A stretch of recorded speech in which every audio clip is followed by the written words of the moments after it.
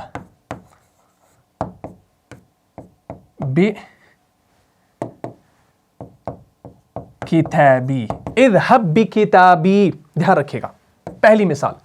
دوسری مثال وقالت طائفۃ، وقالت طائفۃ دوسری مثال. اور تیسری مثال وقل ربی.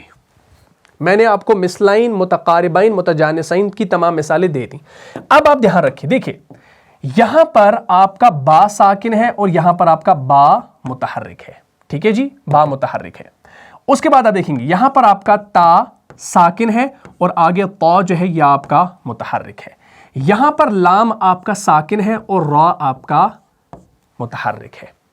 تو اب آپ دیکھ سکتے ہیں اذهب بکتابی وقالت طائفۃ وقل ربی، ان میں ادغام پاسبل ہے. یہ میں کیوں بتا رہا ہوں؟ کیونکہ ہمارے پاس ادغام کی جو 3 شرطیں موجود ہیں ان 3 شرطوں میں سے پہلی اور دوسری شرط جو ہے وہ یہاں پر کیا ہے؟ آ رہی ہے، یعنی کرائیٹیریا میٹ ہو رہا ہے.